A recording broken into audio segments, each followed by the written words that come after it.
wireless microphone, and let's go around the room and introduce ourselves. Dale, would you like to start? Hi, I'm Dale Bonar. I'm a land conservationist, marine scientist, just recently retired from the Mainland Land Trust.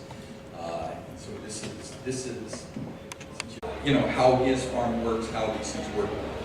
Things like how much land, you know, would a model like that, 25 acres down to 5 acres be fine?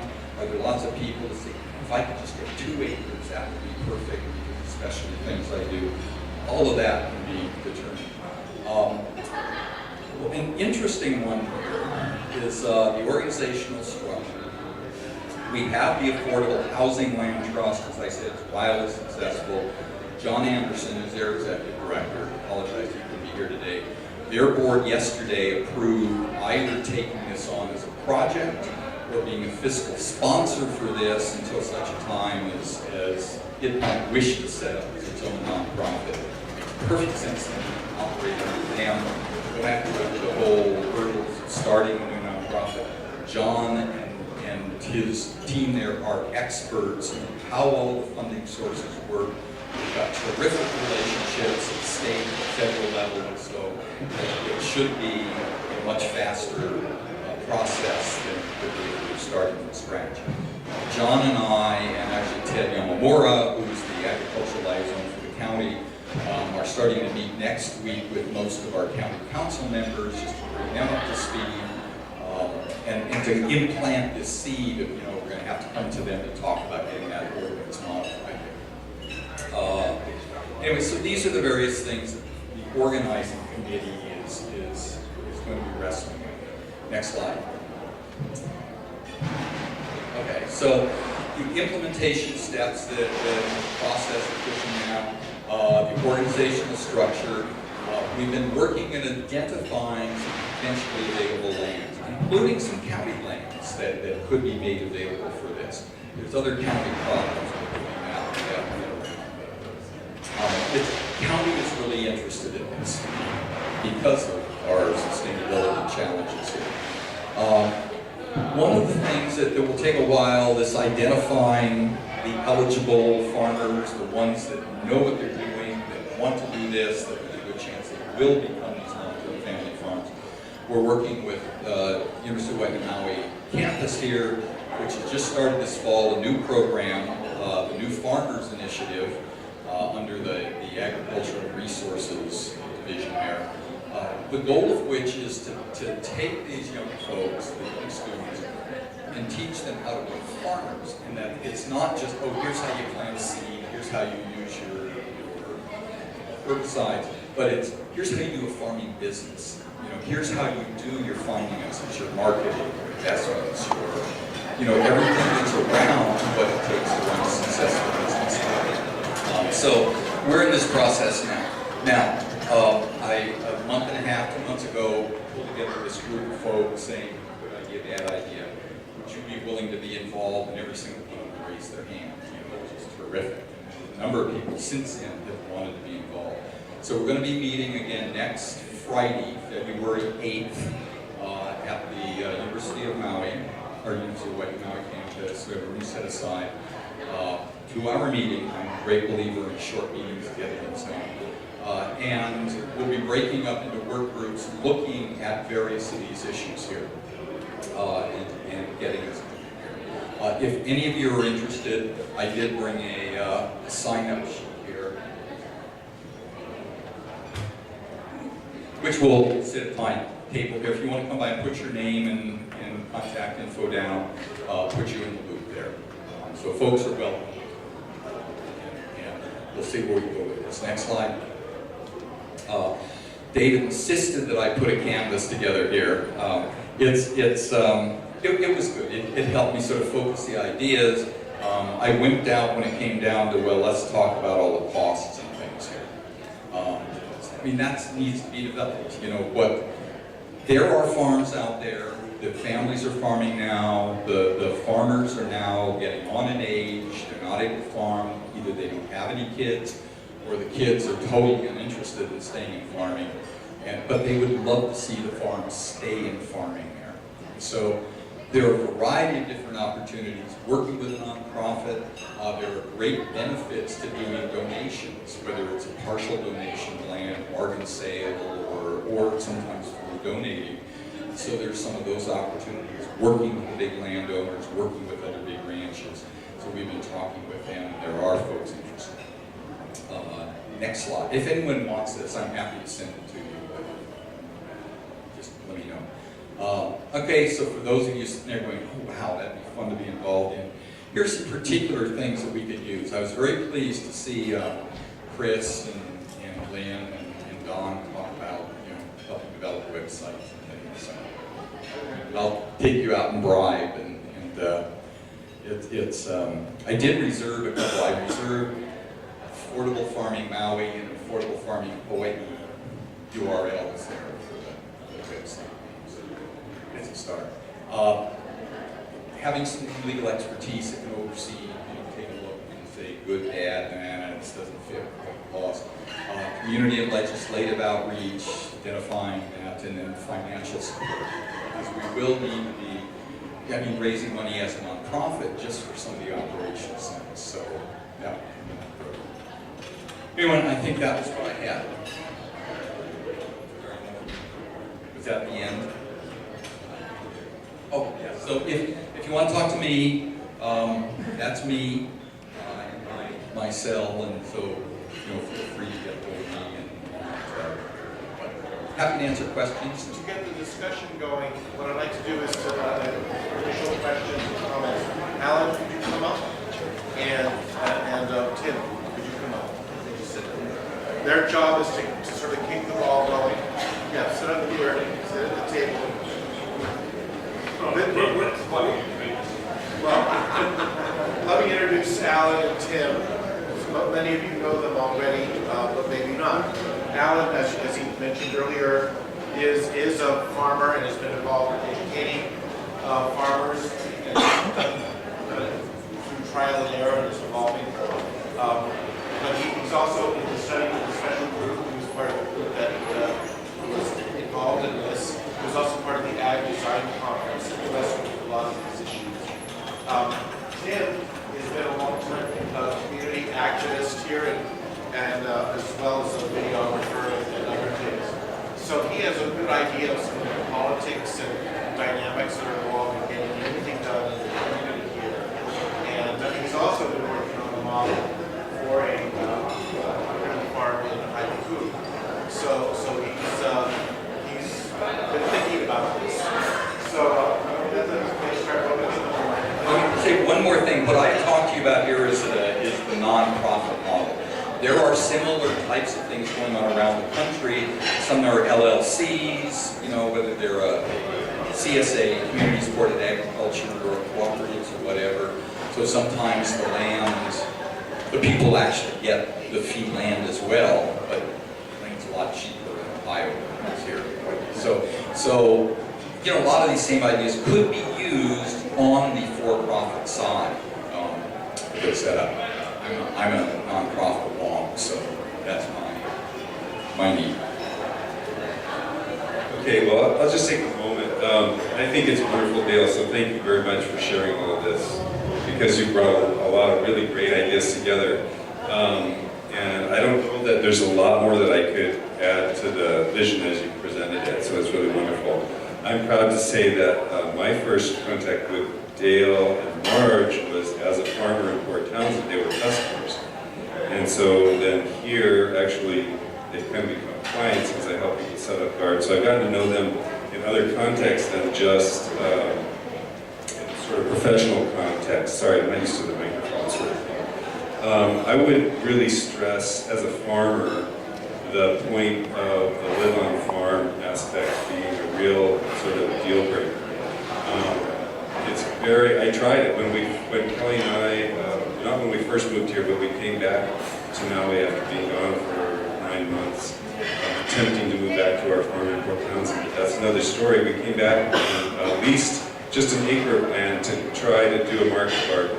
And the market is amazing here. The ability, the hunger for fresh, local, good, naturally grown produce is amazing. We could sell everything that we grew, no problem, just through the country farm from an acre, which is very small, it's a small enterprise, but my sense was, wow, what a place to sell. Prices are good, and the production is way below what the demand is here.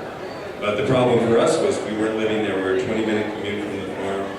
And so in addition to all the usual expenses of running a farm, we also had transportation and equipment costs that were very high. And at the end of the year, we looked at our bottom line and went, no, this is not working, we can't do it. And so it's, power to all those growers who are leasing land under the existing ag park system. It's a very, very difficult thing to do. And make it actually pay, because you have lots of extra expenses, not to mention all these pressures that Dale mentioned. You just can't keep an eye on the crops.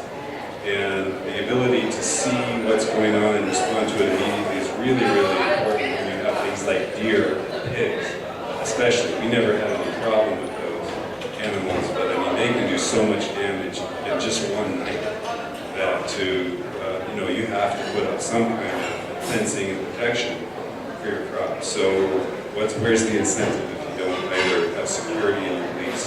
So the long-term lease and the live-on-farm thing are very, very important. One thing that I would say is it might be fun to look for a piece of property that is existing zoned agriculture that's like across the street from something that's zoned residential. I don't know if that exists anywhere.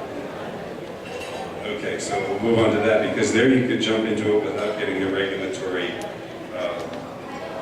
dealing with regulatory hassles. In Europe, it's very common that the farmland is outside the village and people live in a village situation. You don't have to be living right on your own personal farm, but you need to be very close. And if across the street from the agricultural acreages was some kind of a densely developed housing area, co-housing style, or whatever, that could be a solution until we can deal with this other regulatory obstacles. That was just something I wanted to throw out there.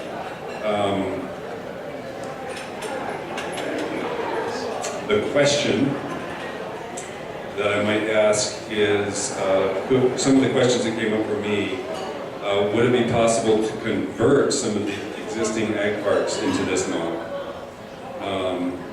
So there's already land the county has that is in programs like this. So that's one question. And then I could share a lot, and I might later, about ideas about how to bring farmers along. But the other thing that I would put into the model that Dale shared would be not just long-term lease acreages, like in that 100-acre plot, I might ask for 10 acres to be set aside as small 1-2 acre short-term lease lands for people to, what's that called, incubate, to incubate their ideas and to demonstrate their capabilities. Because you kind of want to see what a farmer's going to do before you give them a 99-year lease. I mean, some people take care of their land and some people abuse it and neglect it. And that's a risk. So there need to be ways to address that risk. And one way would be to have opportunities for new farmers and young farmers to actually try their ideas on the land with some sort of support from the farming community. And that's a great segue into why I am sitting up here today. Thank you very much, David. This is my backyard. It's the center of HECO town. It's former pineapple land that A&B has now put up for sale. And this project is something that I've had as a kind of a back burner project for some months that I'm trying to move along now, which is why I'm here today. Anybody who is interested in having a copy of this proposal, there's a PDF that I'll be glad to send to you if you'll just get me your email address. The idea behind this project is to grow farmers more than anything else. There are models in here for a bunch of small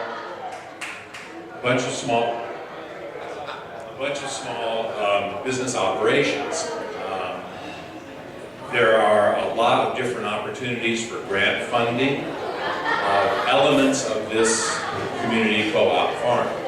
For instance, it's in the heart of HECO town. I want to develop something, and it is in my backyard, so I love the idea of being able to walk out my backyard to go to work. It's an area that would be easy to secure. The idea of doing a cooperative is to have a membership that you can somewhat supervise, so that you know when a member is going on the property, etc.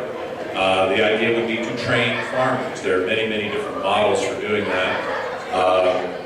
Coordinate with the school farm system that is developed around the island. So you bring kids from HECO Elementary School, from their school garden, up to the farm to learn about how you propagate plants, or any one of a variety of things. Same thing could be true for Maui College, bringing people from their Sustainable Living Institute or their ag CTAR operations out to this farm to maybe they are leasing an acre or 3 acres or 5 acres to do a project out there. There could be commercial operations associated with this. I noticed in your map have a commercial front end, and the same thing would be true of this operation. It borders literally HECO Town Center. And there's a piece of property that I'm talking to the owners about, which is right across from Upcountry Fitness behind the post office, which would be the perfect spot for the commercial kitchen and the Made on Maui marketing front end for any products coming off the farm, but also products that would be coming from other farms in Haiku or around the island to be sold as Made on Maui products. There's a tourism component to bring tourists to not only the commercial operations, but to the farm itself, to see how operations on this farm on Maui are performed. Small businesses could include things like a biochar report, so that you could come to this farm, not only learn how to make biochar, but be one of the co-op members who is on the team of people that keeps the biochar report operating, and you could come as a citizen to buy biochar. Same thing would be true of indigenous microorganisms, a lot of other farm amendments that we could demonstrate how to build and then sell as a commercial operation at this location. A couple of years ago, Vince and Mina put together an agricultural design conference, which was held out in Pueblo. And one of the results of that 5-day conference was an expression of a great deal of interest in what was called the ACDC, the Agricultural Design and Conference Center. That would be the heart of what this operation is about. So the first thing that you would encounter coming in the gate there on this property, and there's a TMK included in this that will show you exactly what piece of property we're talking about. The first thing that you would find would be the Agricultural Design Conference Center. That building would be the site for training sessions, for classroom activities, for the Maui Farmers Union to hold their monthly meetings, kitchen involved in that space, so that you could have a seminar. A meeting like this, for instance, would be appropriate to hold in a place like that, and a place where you could bus in people to do seminars, or as part of the beginning of the tours through the space. It is in the heart of Haiku Town, so other things that this piece of land could serve would be recreational uses. There are people right now that jog on this property every evening. There are people that live in Haiku Hill that love to see walking trails or hiking trails, that sort of thing developed, that are right in their backyard for that evening exercise, morning exercise that they want to do. So the cooperative aspect of this would be intended to develop all those different areas of interest around this central location. So that's in a nutshell what this is about. I'd be glad to, like I said, send a copy of this to anybody who's interested. I'm in the process right now of seeking funding to buy the land, because I don't think I'm going to be able to lease it from Alexander and Baldwin Corporation, but I'm having some serious discussions with them about how that would work. Thank you. And a couple other points I'd make is that because of Hawaii's laws about farming, things like alternative energy, agro-tourism, those kind of things are permitted uses on farmland here. It's not tourism in places. But, another integral part of any of these, whether it's a for-profit or non-profit, could be the presentation of alternative energy available for the group there, or maybe commercially. All sorts of quick footnote. This is about sustainable agriculture, but it's also about renewable energy. So I'm looking forward to your talk about the methane digester, because one of the elements that I would see on a space like this would be a demo project so people can see how to do a digester on their own land that would supply. I would like to power the farm with electricity that's generated by gas that's generated on the property. And it's right next to the electric outlet substation where people who drive their electric cars to come to the farm and plug them in and have them charge while they're working on their plots. So I'm fascinated to hear what you have to say about small scale digesters. Are there folks? Okay. Quick comment. I was at a upcountry sustainability meeting last night, and there was somebody that made a comment that there's a bill floating in the state legislature regarding alternative permitting on agricultural land, which means that it will open up a lot more flexibility to the permitting process for structures, bamboo homes, this and that. So I don't know. I mean, that's in the state legislature right now. So in fact, I don't think that's a real stumbling block. Is getting the structures. Hopefully, you could overcome that fairly easily. Others? So I hear this 95% figure all the time, and it's enthusiasm for getting more sustainable, but what are the real numbers? How much ag land do we have? How many farmers do we have that really want to toil in the soil instead of going surfing? Can we get competitive with imports from Mexico? Have you gotten into those details? Next Friday. I'll respond with, it's a little bit to the side of that question, but One of the things I wanted to mention in regards to this, I've done a little bit of research into, in Russia, they have these dachas, and the dachas are plots of land that were given to the citizenry who lived in the urban areas. And I think they're 2 acre plots, I'm not sure. I can't remember if they're 2 acres or 2 hectares, but they're sizable, it's a sizable plot. And it's estimated that anywhere between 30 and 50% of all the food that Russia consumes is grown on these dachas. This is non-commercial food production. So this is the power of individual citizens growing their own food. And so this brings to question, how do we define farms and how do we define agriculture? And I mean, that's a big question. We don't have to go into it, but one of the things that this is really great, this model that's being suggested here, is having places where people can come and work on farms. You have to work on a farm to learn how to do it. You can't learn from classes. It's just never been done. It used to be, my parents' generation, that that most of the people grew up on farms. And they learned by the time they were teenagers what it took me 10 years to learn as an adult, not having had that experience. And they didn't value it, they didn't realize what they were learning. It was culturally mentored information, and we've lost that in our culture. So part of what we need to do is realize that we're up against a bit of an obstacle in terms of education, because we have to give people lots of experiential opportunities to get them back on the land so that they can do things with the land that they do live on. But these other plots are really important too. But it's amazing in a culture like in Russia, where that cultural information was never lost, what they are doing. And they've also, the statistics are phenomenal. I think it's that however they figured it out, that the dacha farms are something like 20 times. I am not positive of that statistic, but I think it's 20 times more, I would say efficient, not effective, but in terms of the amount of food that comes off of the square footage of land, they get 20 times as much food off the dacha land as they do off of their commercial farms. So it's pretty interesting what the potentials are. Other?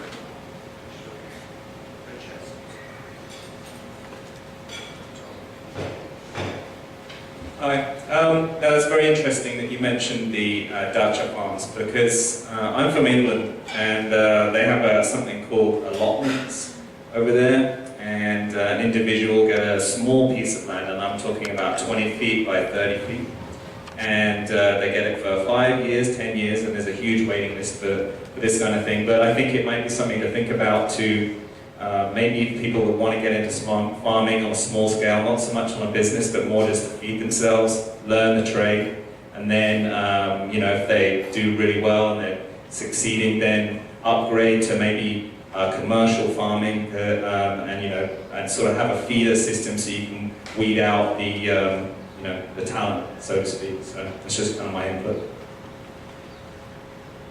Jesse? Sounds a little like the Seattle pea patch. Is that? I don't know anything about it. And there's other stuff in the Seattle area, out near Squaw. Thank you. I really appreciate what all three of you put forward. I did attend the Ag Design Conference with several of you, and we covered everything that we tried to put forward at that conference. And I'd like to second Alan's emphasis on putting the farm family on the farm. It goes back to permaculture principles that we all got to participate in the development of here in the 80s. That is really important in my opinion. And owning your own infrastructure, I think that's really important. If you're even on a long-term lease, if you can build a dwelling with bamboo and everything, if you were to have to leave, this is similar to that's, I think would be a advantage. My point that I would like to make is affordable water, affordable energy for farming. Affordable ag, water, and we need to understand what I'm working with is what it costs to raise water up to an elevation. And that comes out to about $1.50 per 1,000 feet of head to raise it 1,000 gallons. So if you had a farm at 3,000 feet, that would be $4.50 per 1,000 gallons. That's more than we're charging. That the county is charging for water, so ag water gets subsidized by other water users. But one importance of siding farms is gravity fed water. There's a lot of electricity in water. And if I can follow up on that, right now the county council is looking at its water policies. And there is some push that either if you want to do farming way up country, you're going to have to pay extra for it, pushing farms low. Get involved in what county council water committee is doing right now, because those are issues that are probably going to be decided in the next few months here, I suspect. Yeah, the other regulatory issue around water is that there are disincentives for catchment in the current codes. Those need to be eliminated. Because the catchment water, you should be able to build catchment and not be penalized in relation to your county water use for household use. You should be able to use your catchment water for agriculture and living. So that is also really important. It needs to be tied to the water. While the mic is going out there, I'd like to mention one thing about training aspects of an operation. I'm not a farmer myself. I didn't grow up on a farm. I have a backyard garden. And I took a course at CTAR for Master Gardener's classes. And no, I won't slam anybody's educational program, but CTAR was a classroom experience. And it was a state, government experience where even the PowerPoint demonstrations could not be downloaded by the students. It was a tough learning environment. You ended up with a big 3-ring binder of Xeroxes that had been accumulated over 20 years or whatever. And frankly, I learned almost about this. As a relatively intelligent fellow, I was not particularly motivated by the classes or the content of the classes. When we went outside, did a recruiting demo or something like that, my brain started firing. The whole point of doing something like this is to get people onto the land, to get farmers working with people who are learning how to farm, demonstrating to them the actions that are involved in this growth. So that's the idea about growing farmers operation like this. One more question. Oh, Kelly. Okay. It's not really a question, it's just some things that I would love to see added. One is called a mobile processing unit when discussing all of this kind of possibilities, to just have it added to the process. That way people can certify doing animal and poultry slaughter on their farms and be able to move these processing units around. It makes growing animals even all the more affordable when you can do your own slaughter. The other piece is that I would love to, I wholeheartedly support an agricultural design center. Both Alan and I, we've walked around looking at farm soil that has been dead for over 27 years. We've looked at spots where weeds won't even grow on it. We have helped people restore, or at least looked at the soil where they've built their new houses on old pineapple plantations, and they fence their kids' spaces where they play because it's old soil and they don't want their kids growing in it. And yet there's not necessarily the money to look at, well, how do you restore our soil because it's just grass anyway. And what we've seen is that, you know, creating really, we have our ideas about how we would go about restoring soil and use those, but being able to establish guidelines for restoring soil that as more pineapple land, as more sugar land opens up, there are actual tools out there. The same with seed, and that's where agricultural, you know, the center is really good because we used to grow out seed for a couple companies, and there's very few companies around that actually grow seed. Most of the seed is supplied to all these same seed catalogs that we all order from very few suppliers. And what I see here with a lot of the issues with farmers is that your lettuce bolts very quickly. And so part of what we need to deal with is creating not only the education, but the technology that is very island independent, island grown. And to be able to have this as, I didn't say that quite right, but I think you understand. But to have that built into some sort of a center would be really wonderful. That's really supplying top of the line strategy as people are new, coming off, you know, wanting to grow. They have the best information for Hawaii.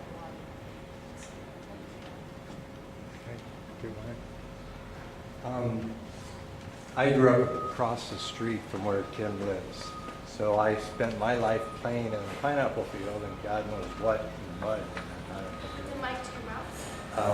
I spent my life playing in the mud that pineapple grew in. So those fields now that have laid fallow for a long time, and Tim has done incredible stuff with it just to allow people to enjoy it and access it.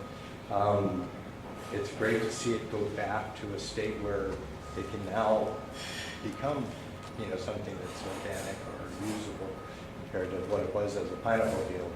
I've seen his report. It's pretty comprehensive. I think that it touches on so many areas from energy to education to, you know, all the aspects that are being discussed, that it's worth having people who are knowledgeable about it work with them on it, bring it further.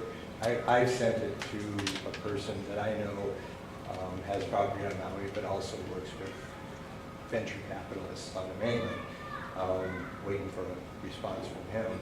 And the other area that didn't come up that I've heard at other meetings is when it comes to ecotourism, because having the ability for people to stay on a farm, to work on the farm while they're here on vacation, or to be able to visit the farm and derive money from that is something that you would have to maybe look at, as opposed to having only farm workers, or, you know, maybe they can only come by day and work and not leave again.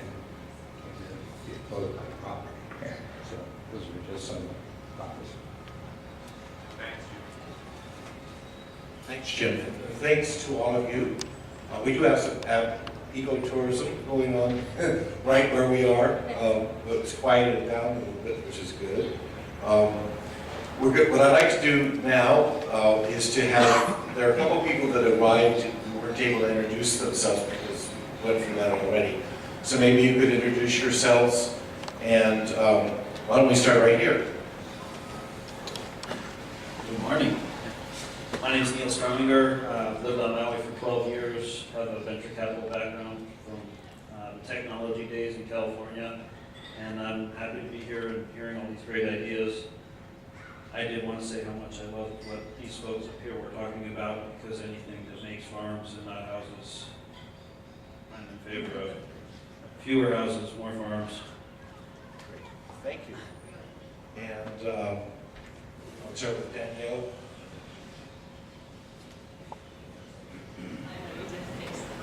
I'm Danielle B, and I've only been on Maui a couple of years, and I just certificated Me Too on TEDx Maui, and so I love ideas. I'm all about them. And I'm also a marketer, brander, copywriter, tagline writer, idea person. And I used to live on a very small farm, and now I've moved from it, and I miss it. I really miss it, and the connection to the land. So I love hearing what you guys are cooking up. It's great. Hi everyone, I'm Katie McMillan. I'm the founder of TEDx Maui, and I have my own marketing PR company as well. And I also grew up on a farm, so we're all on the same team here. This is really wonderful to hear what you're doing, and definitely would love to be a part of the conversation about the website development and the marketing of this, because I'm not so much of a tech person, but I think the branding and how you tell your story is really important, and it's important that farmers understand they need to make that connection with the consumer to have a marketable product. Thank you. Jesse will take the mic over. Michael. Aloha, my name is Michael Snyder, and I'm the founder and president of the Hawaiian Electric Vehicle Network, and I presented at the November Maui Venture Forum, and just here today to hear the presenters, and maybe later I'll have an opportunity to give some updates on where we're at with electric vehicles and other renewable energy, and some good news that may be coming next week. We'll meet together on Monday about a fund that's going to be created, a nonprofit foundation that we call the Hawaii Renewable Energy and Sustainability Foundation, and that'll help fund a lot of projects across the island. So look forward to speaking with you. Hi, I'm Ben. I work with Michael at the Electric Vehicle Foundation. Pretty new here. My background is in environmental policy.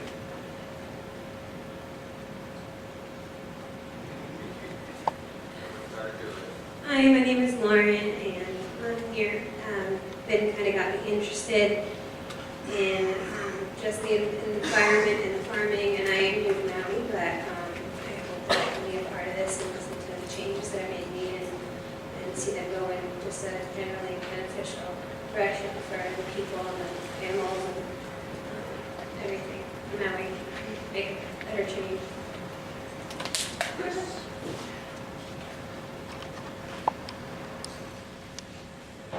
Hi, I'm Chris Taylor. I'm involved with the Sierra Club here on Maui, and I've got my own little computer repair business as well. Involved with a lot of different aspects of sustainability and agricultural, also technology. So, if there's any tech problems, but really, thank you very much for your presentation. It's really fantastic. So, thanks so much. Did we get everybody? Hi, aloha. Paul Hugel, and I've been lucky to be on Mountain for around 27 going on 28 years. My background's in IT and server administration.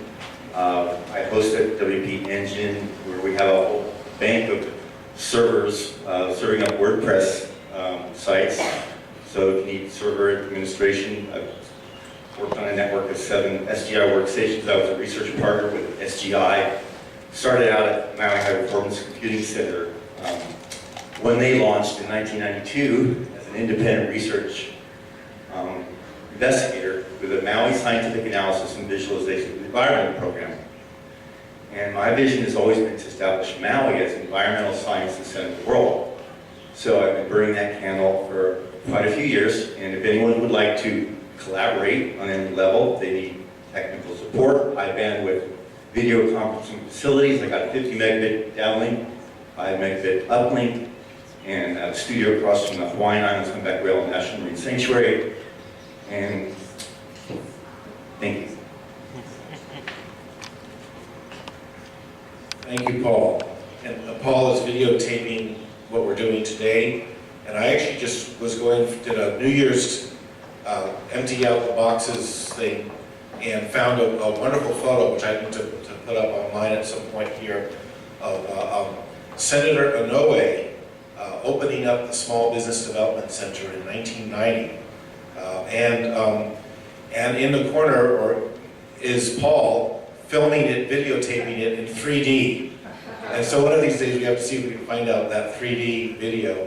And Paul and I have been doing all kinds of experimenting on and off over the last 23 years, really.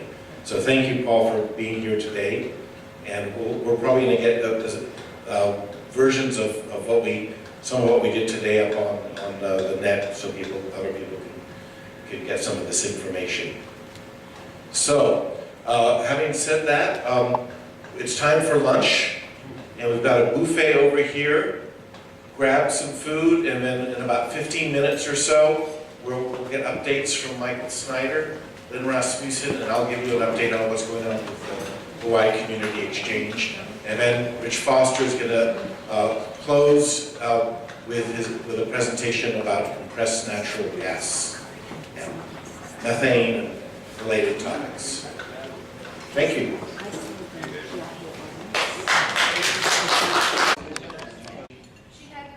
She had to leave, oh well. But anyway, you can see the logo there. It's inspired by you can't really see it, it's not as big as I could get it, but if you go to the website h-cx.com,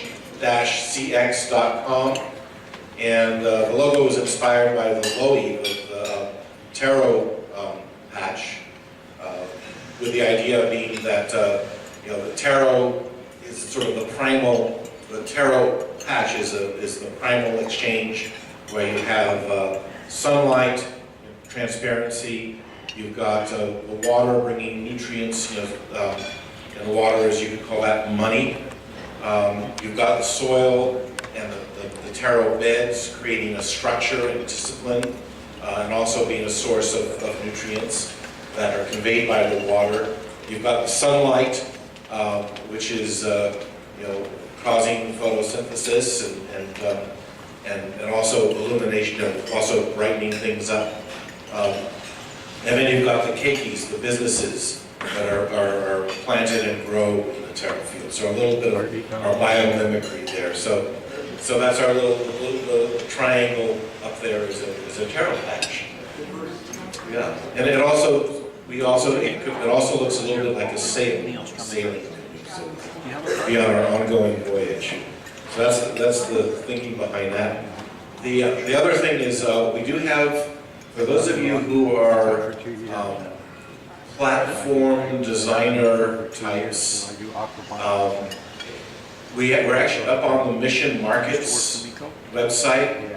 They're a group out of New York City, and if there are people that are interested in helping me sort of check that out and see how that works. Right now their demo site doesn't have, they have some demo projects, but there's not that much there. So I may be working with a couple of the people in this room to put up some demo offerings for companies. They won't be official offerings, but they'll get a chance to see what that's like. So we're looking at that as a possibility for going forward. Mission Markets has become they've acquired a broker-dealer called, I think it's called Hexagon, and I would work under their umbrella. The community exchange would work under their umbrella, so we would be able to do broker-dealer type things. So we're looking at that. They're also launching a social network to do donation crowdfunding next month. And that, I think that might be a good way for us to start, in the sense that you can be very much more inclusive with that, whereas with what their current platform is very much excluded to companies that have all of their docs and their offerings and so forth together. And it's also, then from an investor, you have to show that you're a qualified investor. A lot of us are not qualified investors. So we may get going with their social platform earlier. And we do have some projects that, including Mike's, that could be, we could put that up, although he may have his financing together before we will be of use to him on that level. So we'll see. We'll hear more from Michael. But anyone who's interested in helping out with that, I would much appreciate that. And we're, part of what the exchange is doing are these, every other month we're trying to do these enterprise forums or venture forums. And then during the alternate months, we're doing workshops. So like in December, we did a lean startup. We all watched and talked about the lean startup conference in San Francisco that was going on. And at the end of February, I've got a speaker who's visiting from Silicon Valley, who's a specialist in putting together international financing packages, looking mainly at impact investing. So we're going to get into some of the issues that mission markets, some of the measurements and metrics that are involved in that, as well as how to make yourself attractive to impact investors. And that's a whole other subsector of the market out there to finance these deals. So that's sort of where we're at. And right now I'd like to bring Michael Snyder up here to give us an update on the Hawaii Electric Vehicle Network.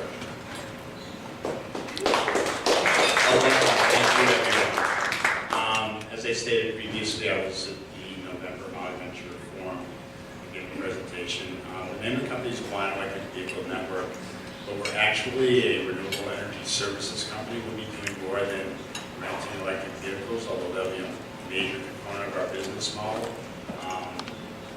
We'll also doing a feasibility study to work with HECO to do a large-scale utility storage network across Maui.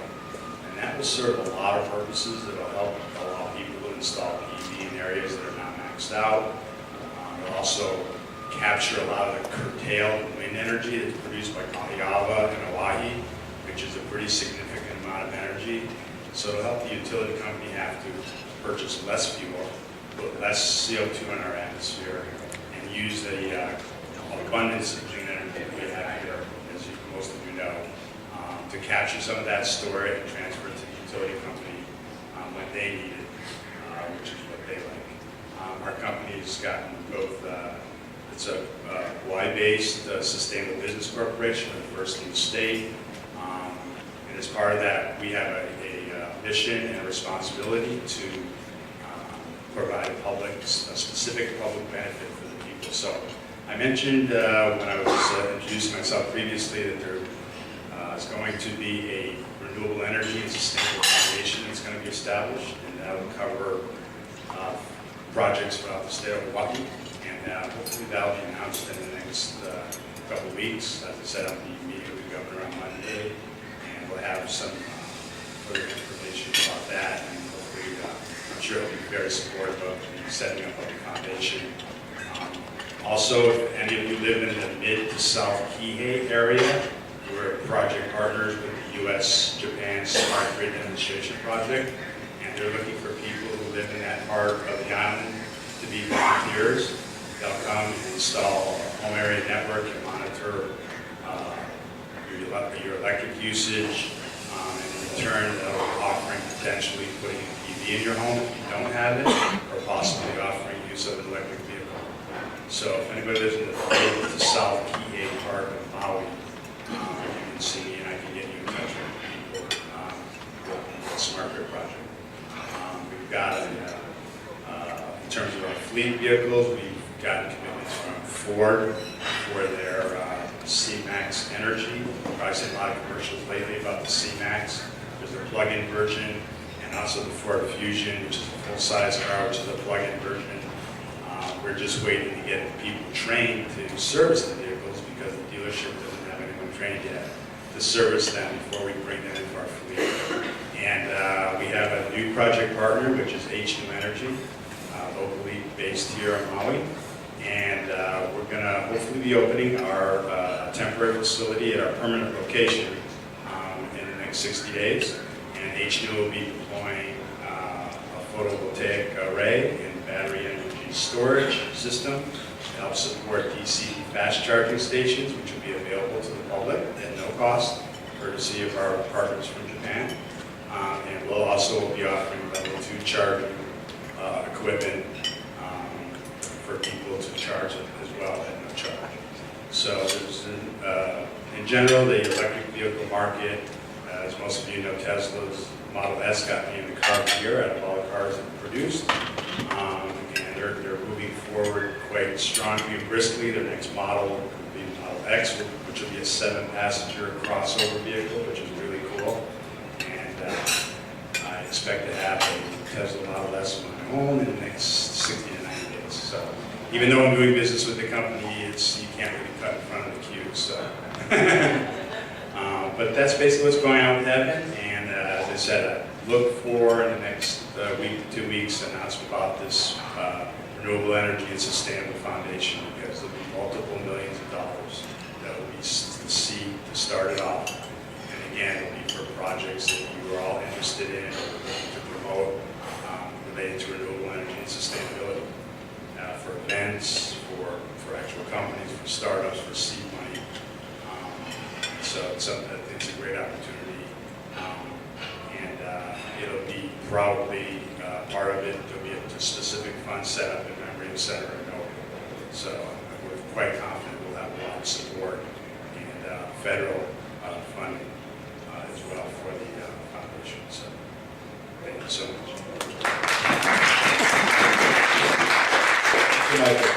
Lynn.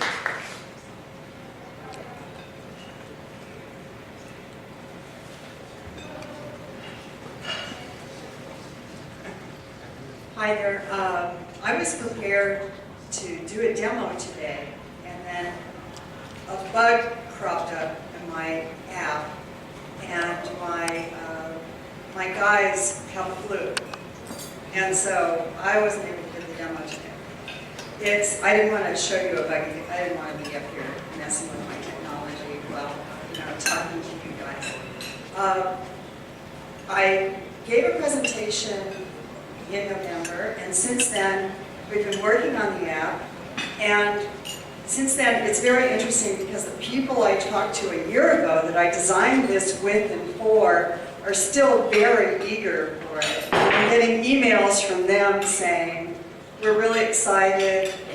They've gotten onto the app. I've given them, they're the only people who get access. I have an 18-year-old, a 23-year-old, and a 64-year-old on the app, on the development, side of it, testing it as I go. So it's very exciting to have them liking it. What Skill Story is, I ran into this problem, and that was every time I was in any kind of project at all, suddenly we had all these documents, we had all this stuff, we had all these lists of things to do, we had websites, we had meeting notes, and it was everywhere. And also, I was noticing people were doing and achieving things all over the place and not getting any credit for it at all. And so I was thinking about 4 or 5 years ago, I made a proposal on a big fat grant proposal, SBIR proposal for education, and didn't get it, and thank God. And now technology has caught up to what we want to do, and it makes it a lot easier. So now I have a web application where you're going to be able to, if you know Pinterest, you're going to be able to pretty easily just put your stuff up and see it. So it's a way to capture, organize, and share your project information that you're doing. It could be your small business documents, it could be all this research you're doing. I belong to a systems science research and development group that's international. We have no way to organize our stuff. Wikis are a nightmare. Wikis require editorial work, and we don't have time to do that. But this is a tool where we can all just put we can use it for as a really cool due diligence tool to make due diligence very inexpensive. Now all the different investment sites have their own place to put everything up, and you've got to copy and paste, and they're all a little bit different. What if we had a simple system within the community, the Hawaii Community Exchange, where you could just put all your documents in under certain categories with a template, and then we just move it over into, and David goes, yes, yes, yes, yes, yes, verifies it. We move it over into a due diligence thing, invite people from the outside, here it is, how do you think, they can rate it, give advice, and then we can move all that same information over into reporting. The beauty of it is the small business owner doesn't have to redo it again. You don't have to deal with the document and the resource. You can update it continually, and it saves huge numbers of hours. I've actually built the app for career and technical education groups like Future Farmers of America and HOSA, and there are 1.2 million kids in these groups. And they're dues-paying organizations, and their teachers are tremendously overworked. And because of the new content standards, they're losing a lot of their funding, and they keep more kids in schools and doing incredibly interesting things. And these kids don't have any record of what they actually did, except for a certificate that they threw in the back of their mother's closet. So it's a great market, and it's a paying market that's separate from the Department of Education. So I'm meeting their needs, I'm working with them, and they're the ones I'm actually talking to, these kids. And if I can make one group happy, I'll make a lot of groups happy, and they will tell each other about it. So I'm looking at having a few clear markets, and I'm still in contact with them. And the app is just almost there. We're just working on the bugs now, so we're going to have something up in a closed beta in the next few weeks. Thank you. Any questions for Michael or for myself for that matter?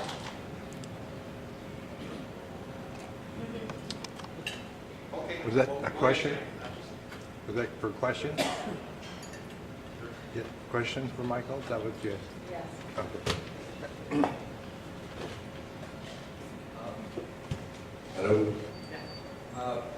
When I did work at HECO, I was one of the technicians that was with a mechanic that was sent to Oahu for the first 2 electric cars that got through our company. And so I was able to work on that, batteries, all the issues that came along with them. But, and later on, they had the inventors of the Tesla come to here talk, and they talked about that the guy got the idea on the airplane looking at a laptop about using lithium batteries. And so he put a whole bunch of lithium batteries together to create the power supply for the Tesla. Now these new Dreamliner airplanes that are out there, the batteries are burning up are lithium batteries. And I know that there's been issues in the past with lithium batteries. I'm just wondering how much of that is going to be a problem to address. Funny you should mention that, because I was on a phone conversation 2 days ago with one of the Tesla engineers, and actually, believe it or not, Tesla is, first of all, the issue is not related to the lithium-ion part of the battery. It's called an APU, auxiliary power unit. It's actually the control system that regulates the power in the APU, which is manufactured in Japan, of all places. But Tesla has actually offered their technical expertise to Boeing to help resolve the issue.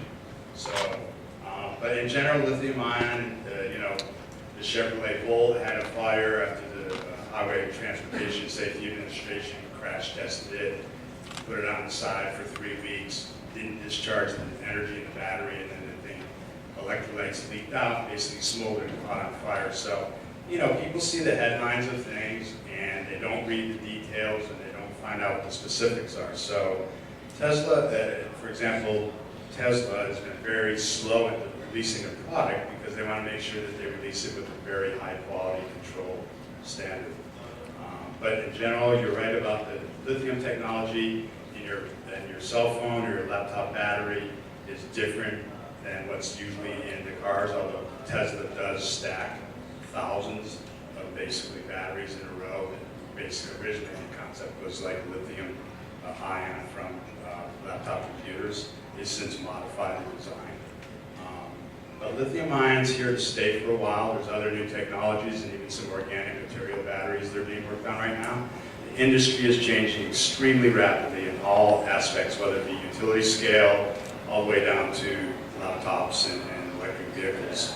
And that's why I tell people when I meet them, if you're interested in an electric vehicle and getting one, rent one or drive one for a week or so, make sure it's right for you, it's going to fit into what your driving patterns are. But more importantly, because the technology is changing so rapidly, lease the vehicle, don't buy it. Just because you're going to be buying old technology. Tesla right now, you don't have an option unless you lease through a leasing company. They personally don't do leasing other vehicles, but there are people who are willing to do leases for them. So anyhow, I hope I answered your question. Enterprise Rent-A-Car has a few. Enterprise has a few leafs and a couple of volts. Here on Maui. BioBeetle has a volt and a couple leafs, I believe. Enterprise has a number of leafs over in Oahu. The problem is the range and range anxiety that everybody knows about is a real problem. The advantage that Maui will have over any other place, at least in Hawaii, is that as part of the Japanese Smart Grid project, they're deploying more DC fast charge stations, which means you'll be able to charge these all-electric vehicles to 80% in 20 minutes. Now that's longer time than it takes to pump gas, but it's still very quick charge. So they're initially deploying 5 of those on Maui. The sites have already been determined. And that at phase 2, which will start, and those will be installed by March 31st. So within the next 60 days, you're going to see 5 DC fast charge stations. Each one will have 4 ports. So like up at the county building right now, there's 1 DC fast charge station in the air environment installed with a level 2 next to it. These will be 4 ports with DC fast charging capabilities, 5 of those. And then after the 60 days, phase 2, which will be about 6 months following to the end of the year, they'll be deploying 15 additional DC fast charge sites across Maui. So Maui will have 20 DC fast charge sites across our small island, which would more than make it convenient for people with the range of the batteries that exist now to be able to just stop and quick charge, even if it's a partial quick charge, to get back to their home or business and charge there. One of the things our company is doing is research and development. There's 2 DC fast charge standards. The first one was developed by Tokyo Electric Power, which is called CHAdeMO, and which is used in all the Japanese cars. And then the Society of Automotive Engineers developed a standard for fast charging that's a combo charger, it's a different connector, and that is for all the American and European vehicles. So we're working closely with our project partners Hitachi and General Electric to develop the first DC fast charge system in the world that will work on both vehicles. So, and that's something is because it's a Sustainable Business Corporation. Once that product is deployed across the world, and royalties will redound not only to our company but also to the people of Hawaii. There's a clause as a Sustainable Business Corporation. Any patents that are developed and technology revenue that's realized from those, money will come directly back to the people of Hawaii. Okay. So as we get Rich set up here, there's coffee and some dessert over here. So let's take 2 or 3 minutes and then we'll get started with Rich's business.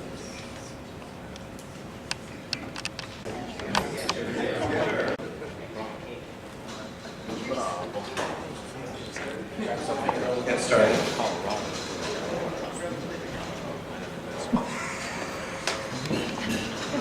So, let me introduce Rich Foster, and I'll let him do most of the introduction, but he's been working actually, he's a great example of the whole lean startup model, which one of the key exhortations is get out of the building and get out there and talk to people, and he's been researching this for at least 3 to 4 years now, and he's visited the technology provider, what, 3 times? 5 times, including taking technology specialists with him to grill them and so forth. And he's also talked with customers. He's actually got one customer who's a trucking company that's, have they actually written a letter of interest or commitment? No, but everyone I've spoken to is very interested in the technology. He's also talked with other complementing businesses as well. So he's really been out there doing his customer discovery work, and also I can testify that he's done a lot of work with financial projections and everything. So without further ado, Rich Foster. Thank you, David. Hello, everyone. My name is Rich Foster, as you can see. Before I start, I want to say a big thank you to my friend Kate McMillan, right there, who introduced me to David when I first got back to Maui a couple of years ago. So thanks for everything, and I wouldn't be standing here if it wasn't for you. Anyway, my name's Rich Foster. Firstly, I want to introduce myself. I've been on Maui for about 20 years now, and originally I came from England, and I came over to study aerodynamics and hydrodynamics, but not in the conventional sense. I was a professional windsurfer for about 15 years, and so I'm very familiar with wind and wave energy, and my office was the North Shore of Maui. But today I'm here to talk about something completely different, as you'll see. This is the name of my renewable energy company. It's called Golden Powers. It's kind of a quirky name, but I like it. Golden being the sun and powers being the power. And here today I'm here to talk about commercial, multi-fuel commercial transportation for Hawaii. So this is, basically we're aiming at Class 4 to Class 8 diesel-powered vehicles. Now there's a huge gap in renewable energy. There's a lot of focus on power generation, electrical vehicles, passenger vehicles, but there's really nothing going on with renewable energy and so on and so forth with the trucking industry. So without further ado,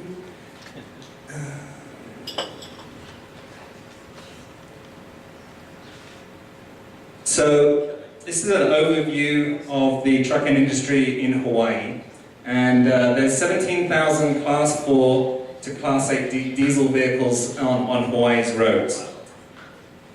Typically, fuel represents 30 to 50% proportion of their running costs. So fuel is a huge part of a trucking company's running costs, and so they're always looking to save money with regards to fuel and so on and so forth. Currently, the fuel prices are very unstable, which makes it hard to plan budgets. So I was working with a trucking company, and they were telling me that they bid for contracts for a couple of months in advance, and they base their bids on what they think the price of diesel is going to be in that amount of time. And then when the contract comes up, the price of diesel could go up by 10 or 15 cents. And they'll lose money on the contract, but they still have to deliver. So they run on very, very, very tight margins. And so there's a need for new technology to accommodate multiple fuels. So I want to talk about the fuels a little bit. It's the technology that we're working with is aimed, the end game here is hydrogen. And hydrogen. Hang on, I'm a bit nervous. I haven't spoken about this technology before, so please bear with me.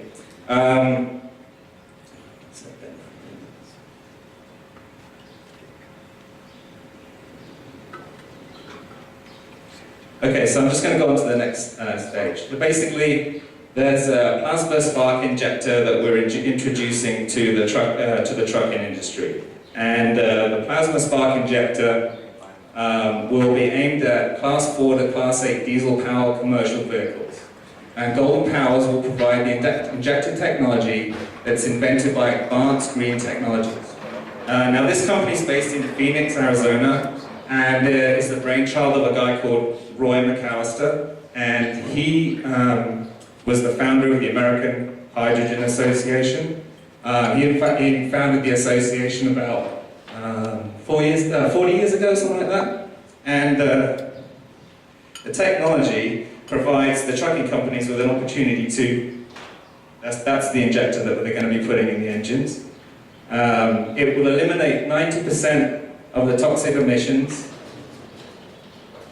It includes multiple fuels, including biofuels.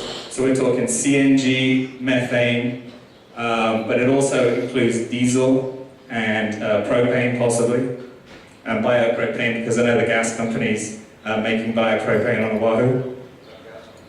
And gasoline, well, it's a commercial diesel-powered truck, so we're not really focusing on the gasoline market.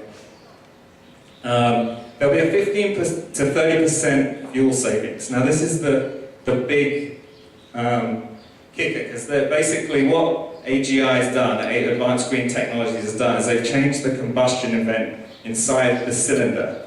So by doing that, they can increase fuel savings by about 15 to 30%. So, and the reason why none of the trucking companies have ever adopted any other types of technology is because typically when you, say for instance, you go to propane or some sort of gaseous fuel, there's a loss in horsepower and torque. So you'll see buses driving around the cities and so on and so forth, but the trucking companies won't adopt that technology because they don't want to lose horsepower and they don't want to drive up Haleakala and not be able to take as much stuff up the hill. So this technology will, there'll be no loss of horsepower and no loss of torque. And the conversion will be non-invasive to the engine, and you can install it in 6 to 8 hours. So the diesel mechanics at the facility, at the trucking facility, will be able to convert a truck in 6 to 8 hours, and it'll be back on the road the next day. And there'll be a full warranty. There's financing available for the trucking companies.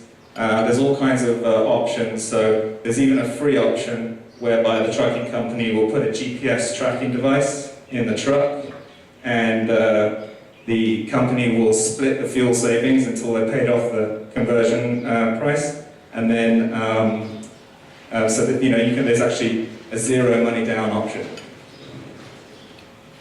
And so the technology is called Zero, for zero emissions, and it's part of a patent portfolio that includes 70 US international patents and over 300 patents pending. You can check out their website. It's called zero.zhro.com. Now,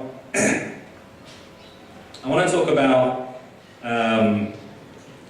the company a little bit, because the company itself initially came, the funds were raised initially to work with generating methane from biodigesters, and they've got a technology where they can use waste to energy, and the difference between any other technology and the technology they have is that they can compress that CNG, that methane, to 20,000 psi without expending a lot of energy to get that compression. So essentially you can take this methane from biodigesters and you can convert it down to a gas tank, and you can transport it and use it. So it's not, most methane digesters, they digest the methane and then it either goes into a power generation grid, so it's a constant supply, use it for gas burning and so on and so forth. So AGI's technology will compress the methane down to the required compression so you can actually transport it and use it. So this is kind of exciting. AGI, Advanced Green Technologies, took a look at all the patents that Roy invented and over his 40-year career, and they basically honed in on the most valuable technology, and the most valuable technology on the mainland was the trucking industry, because there's CNG at $2.50 a gallon or something like that. And so there's a huge demand for for the new technology that can be converted into into the trucks so they can save money. And there's distribution and so on and so forth. So I'm just going to go on to the next page. For IP reasons, I can't really tell you too much about it because it's very sensitive, and if anyone wants to meet me, we can sign a non-disclosure agreement, and then I can give you full disclosure of the technology. But right now, I can't really tell you anything more about why it was done. But I've taken experts over to the facility. My engineer, for instance, and he was blown away by what they've got going on over there. So I'm just trying to bring it over here to Hawaii. But the problem with Hawaii is there's no fuel for it. There's no CNG market. So I'm just going to go over what fuels we do have on the islands. So obviously we have diesel, and these are the pros and cons. We have an established distribution network. There's proven technology, obviously. 100 years worth of proven technology, easy storage, no pressurization needed for the tank, you just pour it in, away you go. Very high density energy, so you don't need big tanks. But the cons are, we're dealing with imported energy, there's refining costs, high prices, $4.87 for December 2012. We're dealing with a very volatile market, and that makes for very tight margins for the transportation industry and high carbon emissions. So that's the diesel market. And then initially when I brought the idea over to Hawaii, I met with a gas company because I could keep calling them AGI because they were called Advanced Green Innovations, but they changed their name to Advanced Green Technologies. So if I say AGI, I mean Advanced Green Technologies. So propane is a gas, obviously, and there's a lower, more stable fuel prices. There's current on-island bioproduction on Oahu, so theoretically there's access to biofuel through propane. The trucking companies can lock in 12-month price contracts with the supplier, so if a trucking company can go to the gas company and they would say, we'll give you this price of propane for 12 months, and so they can kind of set their budgets. The lower CO2 emissions. Distribution network is easily implemented. We all are familiar with propane. There's lots of, there's regulation there, everyone's used to it. Basically, if a truck company wanted to use propane, they would just get a $10,000 gallon propane tank, put it on their facility, and they could fill up the trucks. But there is still limited infrastructure, distribution infrastructure, unproven AGI technology, so it hasn't been tested yet on propane. AGI are testing only on CNG right now, due to market forces over on the mainland.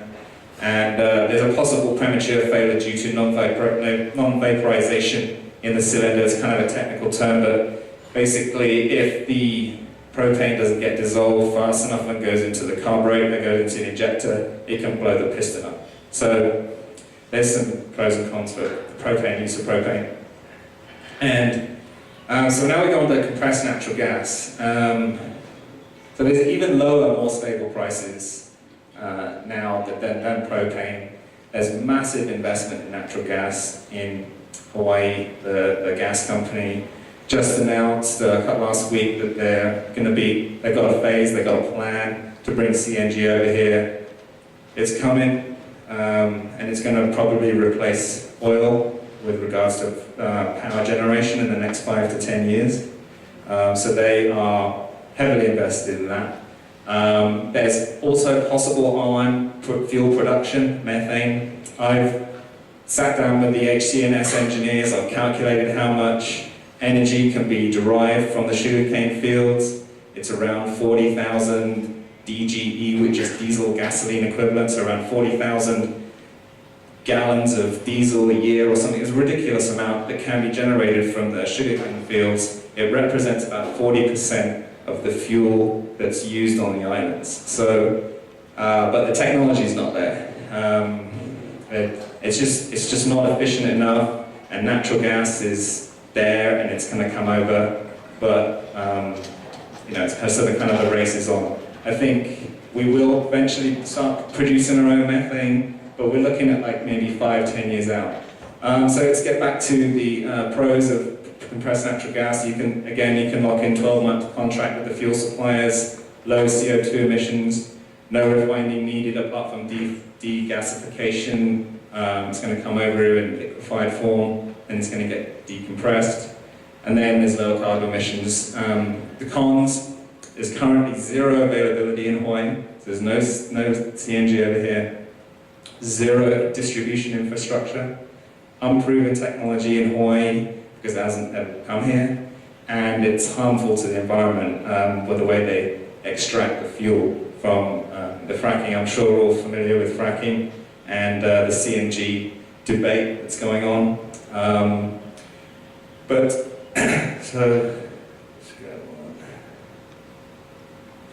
So the injector tech rollout, this is how it's going to work for AGI. The CNG methane injector technology for the trucks will be available in 2013, so actually it's going to probably come to market in July or August. And the propane technology will be about 1 to 2 more years out. And then biodiesel, diesel injector technology will be about 2 to 4 years out. What AGI are also doing is they've got an invention that will allow multi-fuel. So one day you can fill up your tank with diesel, it runs out, you get some CNG, you can fill up the same tank with CNG, and then the next day you can fill it up with diesel again. So, but that's 3 to 5 years out. So the AGI are focusing on technology that's going to bring them money and grow their business so they can work on the renewable energy side of their business. Their end game is hydrogen. The power generation in the passenger vehicles and we still need to get our stuff from A to B. This is a report that's on the Hawaii Gas website stating that LNG and CNG will be available for ground transportation in 3 to 5 years. As you can see, the gas company's bringing in ISO containers. There are around 10,000 gallons of liquefied natural gas to replace the need for syngas because of the refineries going to be shutting down on Oahu, so there's this gap that they need to fill fuel with, so that's why they're bringing over LNG. And phase 2 is just going to bring over a lot more ISO containers and just generally develop the infrastructure to eventually be able to bring over ships and provide CNG to power generation and ground transportation. So, just to summarize, for the trucking companies, there's significant savings for transportation companies that this technology will provide. There's a reduction in greenhouse gases, obviously, it doesn't pollute as much as diesel. They'll be able to take advantage of the cheaper propane, LNG, and CNG. And when available, the technology will be able to use biodiesel and methane. So when it comes available, this technology will be available. When they test the injectors, the first thing that they test the injectors on is hydrogen. So, and also I just want to know on a sub note that they also, all their testing for the engines and so on and so forth is on CNG that is actually produced at the facility through their technology, through their biodigestion technology. I've seen it in action. So their long-term goal is to create energy, renewable energy, and they've got ideas like you can take all your organic waste in your house, that goes down the toilet, down the carburetor, basically it goes into this refrigerator-sized machine. It'll biodigest the technology, store it in a gas tank, and that will power a generator to give you electricity to power your house. So that's about it, really. Any questions? with Mike. Russia, are you here? Yeah. Can you come and Jack? Would you be up for doing some kickoff questions and comments? Good. You want me up there? Yes, please. Just to get us started.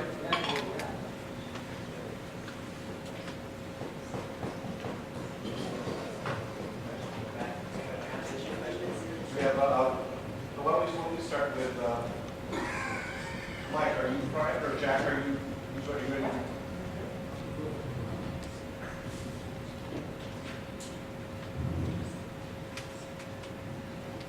Well, so I'm a little confused, but maybe you can help clarify. So it sounds like there's this technology that's going to replace how injection is done in diesel engines. It's multi-fuel. But it's a bit chicken and egg. You know, you've got a great technology, but nothing in Maui yet. So what's your plan to make money?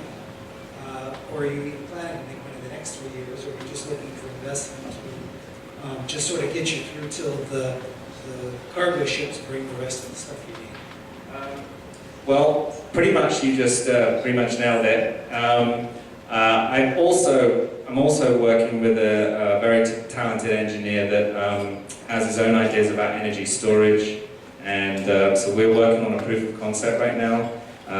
But essentially, why David got me up here was I was like, David, I'm not ready. He's not ready yet. You know, okay, you know, do you want to? I really don't want to do it because I'm not got nothing to offer, like that's tangible. And he said, no, just do it. You know, go get out there and start the conversation. So I'm just presenting technology that will be available, will be coming to the market on the mainland very soon. And I think that once LNG lands here, I think things are going to happen very quickly, because there's going to be a lot of demand for cheap energy, and so even though it says 3 to 5 years, I believe it's going to happen sooner than that.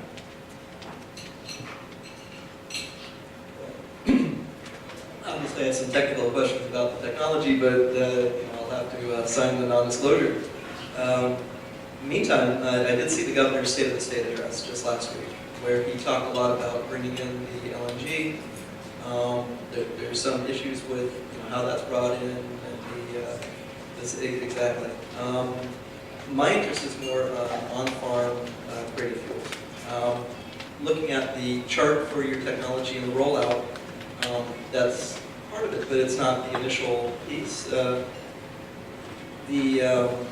ability to clean the farm-produced gas to the quality where it could be used in your technology, that's a separate technology that you all also have the intellectual property on. Maybe if you could just elaborate more on that piece of it and the rollout expectations on that. Initially what really interested me about the company was the biodigestion and the storage. When the guy said I was in LA and he said, oh yeah, I found this technology, you can take your house, all your organic waste, put it into a refrigerator-sized box, and you can power your entire house from that waste. And I was like, wow, that's amazing. And I got on the plane and flew over to the facility. But the way it works is that there's, can't really go into it too much, but they've got 4 different processes that break down the waste. And they've also got an invention that will clean that waste, and also compress that waste down to 10, 20,000 psi to put into the tank. And they've also developed, part of the patent is they've developed a very efficient way of doing it. So it's a lot more efficient than the standard biodigester. I'm just looking for partners, people that are interested in it. I'd love to take them over to the facility, people that are specialized in that field, or just looking to expand my team really.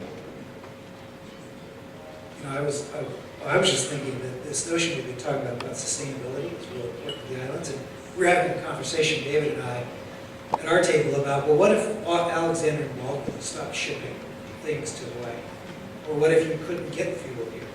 So have you thought about how you could get even more traction with your idea by focusing on the sustainability part, whether it be the on-farm fuels or whatever, because along with the safety issues and the fracking, all that others, you might find a lot of resistance, here in the island to the problems that come with CHE, even though the state is going to bring it here for diversity. I just wondered if you thought about that. No, when I first came across the technology and I first came back, I went straight to the HCNS factory and I sat down with the engineers there and I said, hey, you guys are making sugar and molasses and you could be making energy. So why aren't you doing that? And I got a chemical engineer and I asked them what their yields were, how many tons of sugar they produce and how many tons of molasses they produce. And I got my chemical engineer to figure out and do an analysis on how much energy is going to waste. And you know, like I said, it represents 40% of the fuel that we need to drive our vehicles around. So that's the first thing, and I feel that I would love to do that. You know, I don't want CNG over here. I don't want LNG. I don't fracking. You know, fracking. But I just want. I want. You know. Hawaii, my vision is to make Hawaii, Maui to be a good test tube, something that we can get done very quickly. I think there's a lot of momentum here and I feel that we can get a lot of stuff done very quickly and we can make a really good example for the rest of the country. Thank you. If I can add to that, the energy piece of it beyond transportation, or rather tied to transportation with electric vehicles as well. And I'm just going to throw some things out here real quick, just to throw them in the meme. France is looking at 625 megawatts by 2020 of biogas. That only represents 5% of its biogas extended for energy generation. The European Biogas Association is my source on this. 1,200 megawatts of electrical capacity from biogas in Italy, 1,100 megawatts in Great Britain, 980 in Poland, 639 in the Netherlands, 417 in the Czech Republic. And this is all by 2020. And then looking at the energy efficiency, the well-to-wheel of biogas relative to other biofuels. I'm opposed to the fracking as well, but right now there's no combination of biofuels that's going to replace petroleum and other fossil fuels. Making the transition to that over the longer term is going to require transitional things. And what I really like about your approach is it seems to very much follow into that transitional approach. Focusing on the efficiency of the biogas, I think we can speed that up. I don't think it has to be 5, 10, or longer out. I think looking at the folks who want to do additional solar panels on this island, they have biogas peaker plants in Europe where, you know, when the sun doesn't shine and the wind doesn't blow, well, they just, you know, local farmers could be supplying that energy. And not necessarily just the plantation interests, but smaller cooperative farmers. The energy efficiency of biogas, I'll just throw a link out there for people to look up. Just type in biogas in your Google search engine, biogas Cinderella. And the gentleman's name is David House, and he literally wrote the book on biogas, the complete biogas handbook. And he'd be somebody wonderful to have over here for a future presentation. He spoke on the Big Island. There's a huge potential there, and I don't think it's longer term. I think that with the funding mechanisms that are in place, with the examples from Europe, this is a proven technology that could be brought here. And with the ability to have 2-3 harvests a year, I see no reason. And it wouldn't be a food versus fuel thing. I think that these things are very much complementary, and we need to be growing more food here, especially as well. So I'll be quiet now, but thank you. Jeff.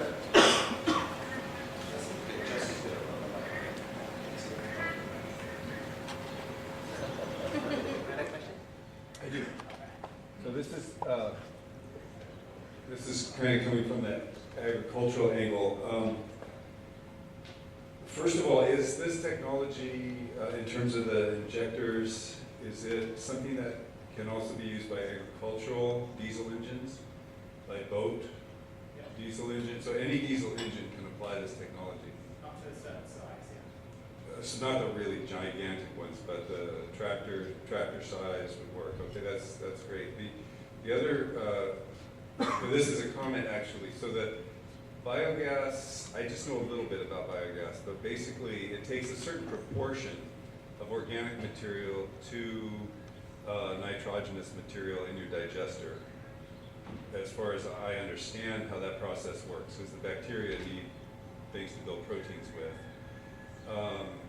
Is that just, so can you just hook up this household one to whatever it is you put in your waste stream, and will it work? Or does it need to be monitored and supplemented with additional carbonaceous kinds of materials? Because most of what's dropping, that you can grind up and drop down into what would otherwise go into a drain field or whatever is pretty heavy on the nitrogen, pretty light on the carbon materials. And so I'm just wondering about how that works. And then I just wanted to also share that from my understanding of biogas, I mean, you're definitely, you're going to be reducing the amount of organic material that would be available to use as a soil amendment, but you retain and save all of the, basically your NPK equivalent kinds of things that are in the waste stream. So that actually is agricultural fertilizer as a byproduct. If you could just kind of comment on that scenario and those cycles a little bit, I'd appreciate it.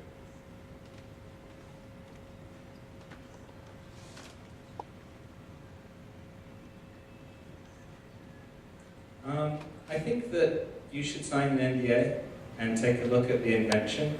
I think that would be, I'd give you a lot more technical specific answers as to the chemical breakdown of the waste.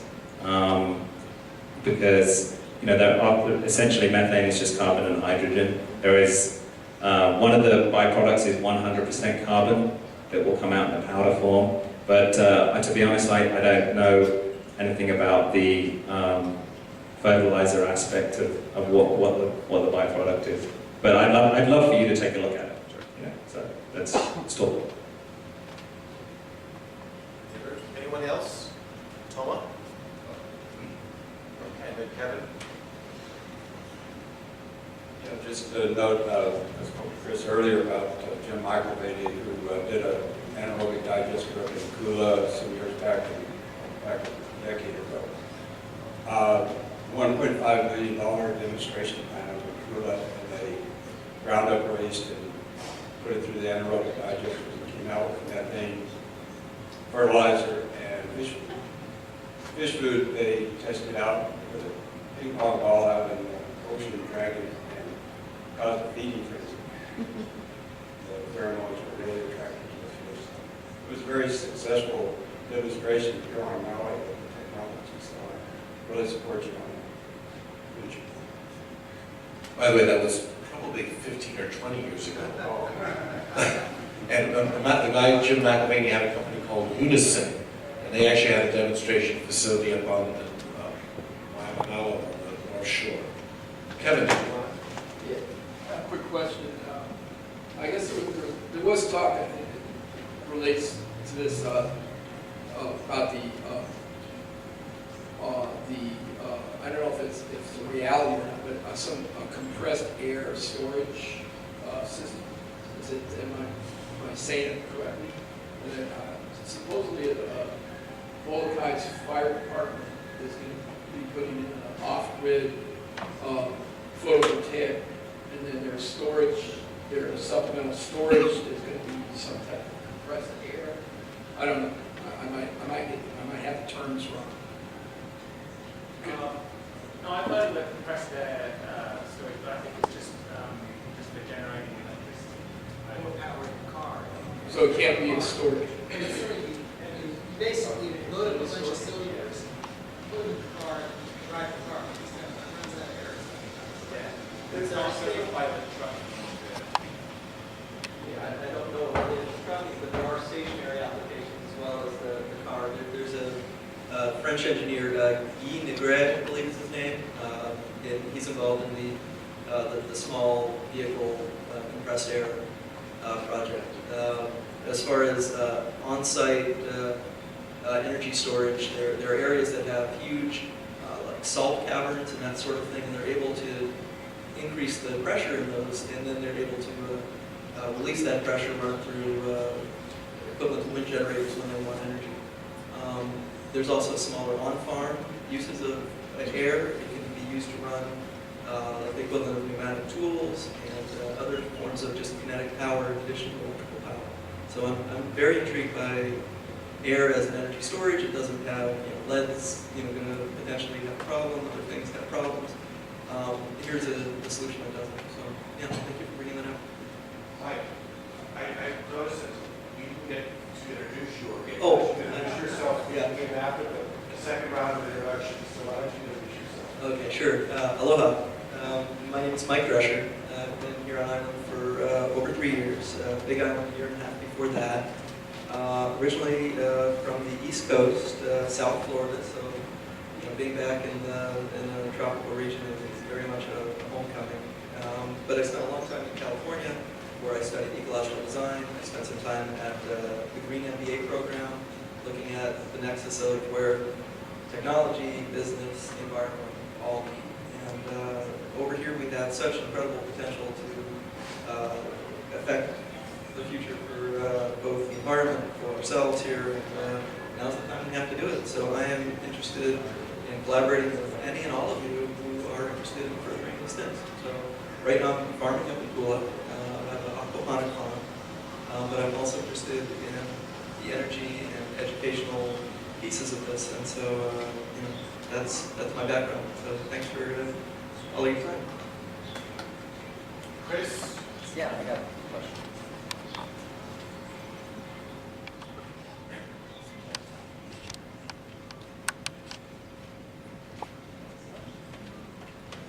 A couple of issues I see. One thing is that the Hawaii gas company does intend to bring in liquefied natural gas. There are some issues with that, obviously fracking. There's also a problem with the idea that there's not really a distribution point on the West Coast. There's a huge amount of infrastructure that's going to need to go in. Some people are under the impression that all this expenditure, money, energy, time for these facilities are going to be kind of detracting from other renewable energy sources. If we put that same energy, money, time into viable solutions that we see work like wind power and solar power with a combination of some kind of energy storage. We can't hear you, Chris. Yeah, some sort of renewable energy solution that we also have seen proven, for example, wind, solar with some energy storage solution. If we work on something that's kind of already proven here on island, works great. If we put that energy and time towards that, we're going to be further ahead. Another thing that I think that people always tend to forget about is whenever you're converting from one energy source to another energy source, you're always less efficient. You're not going to get 100% out of what you put 100% in. So a lot of times people will talk about converting from water to hydrogen or these sorts of things. If you put 10 units of energy in and convert that water to hydrogen, you're only going to be able to get, there's a theory of the maximum, I don't know what it is, but you're not going to get 10 units out of it, whatever. So for a home kind of situation where you're using any kind of agricultural waste or your own waste, you're going to have to compress it, from what I understand, what I hear from this kind of presentation. If you're compressing this, you're using energy to compress it. There's no way you're going to be able to compress it and then get 100% of your energy out. So just always take into consideration that any kind of technology that you're converting from one source to another source, you're losing energy in that process. So, I personally have a problem with liquefied natural gas, and I don't think that that's the right solution. I do see that there's some intermediary steps that might need to be taken to get to certain things, but why not let's focus on some really great products and technologies that we've got here on the island already, solar, wind power. This would be interesting to find out more about the conversion project that they were doing in the country 15 years ago. That sounds really fantastic. I really appreciate everyone putting together and talking story, and it's always wonderful to hear new ideas and thoughts. Thanks so much. Comments or responses? I agree with everything you said. if you take oil, for instance, by the time it gets, so you take the transportation, you're driving a internal combustion engine here. By the time your internal combustion engine is around, by the time you're moving, if you include getting it out of the ground, refining it, getting it over here, burning it, the friction of the tires on the road, it's around 7%. So you only get 7% energy out of that 100% of oil. So, there's a lot of, when you change over from one energy to the next, and that's just the same. That's the same with anything you use. Solar, it's battery storage, for instance. Energy storage is when we're using batteries. That's the biggest problem, is storing energy. Battery technology needs to be advanced because we're using technology that's pretty old, and so that's the kind of magic bullet. So no one can come up with amazing in battery, then we're home free. Oh, there's one thing, it might not be a magic bullet, but we can use a lot less energy. There's a lot of low-hanging fruit out there. I don't know that we're going to ever come up with a solution that's going to allow us to continue to run Walmart, Walt Disney World, and everything on any combination of alternative fuels. I think that there's just a different form of consumption that needs to happen in order to bring it back to balance. And I don't have those answers, but that's my logical starting point on a lot of this stuff. That said, there's the economy, there's jobs, there's people's futures, all kind of tied into all of this stuff. And getting from here to there, I don't know. But I think getting the elephant out and talking about it a little bit, saying, the scientists are now even more concerned than they were just a few years ago on our climate. There's more volatility in the world about getting these fuels. As far as the LNG issue, I would encourage everybody to look at communities like Oxnard and Chur in Southern California, Coos Bay in Oregon, where communities have looked at this issue hard. And there's a lot of public information out there on the process. Here, I'm not sure we're going to get that public process to decide. There was at least some public process on this. I'm not going to tell anybody what to think on that, but I encourage you to research it and see what the pros and cons are. Again, thank you.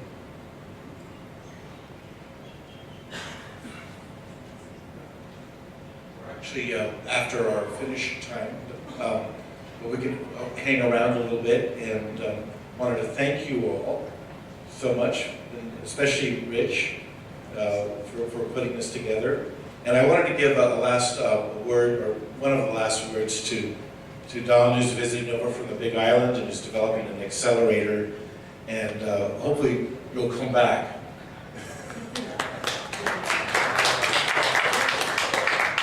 Absolutely. I plan on being on Maui at least once a month over the next year or so, and maybe more often. And David, thank you very much for inviting me out here today. This was a pleasure to attend this. And I've flown around to the different islands. Nalakai Foundation, our accelerator, is focused on the entirety of the state. But I'm spending a lot of attention to the outer islands. I live on the Big Island. And there's a tremendous diversity of talent in the outer islands that doesn't get as much attention as the community on Oahu. So I would really love to see us leverage this type of talent that we're going to do today, and bring some of these things to light and to fruition. Again, thank you. It's been great meeting everybody today, and thank you for having me over. Thank you. Any other last words, comments? If not, thank you very much, and thank you all to the Maui Tropical Plantation hosts. Wonderful setting.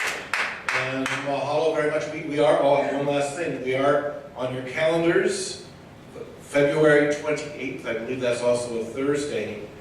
We're going to probably be doing it's more of a hands-on workshop on capital impact investing. And so I'll send more details about that probably in the next couple of days or so.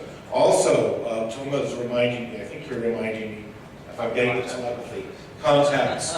So I do have a list of everyone who's signed up officially, and I think I've got everybody else too, but are people content with me sharing the list of people who were here with everybody? If anybody doesn't want that, let me know. Okay, so just contact me privately if you don't want to be on the list and within the next 24 hours or so. And I'll try to send something out on Saturday to everyone who was here so you can network some more. Well, thank you very much and have a good rest of Thursday. Rest of your January.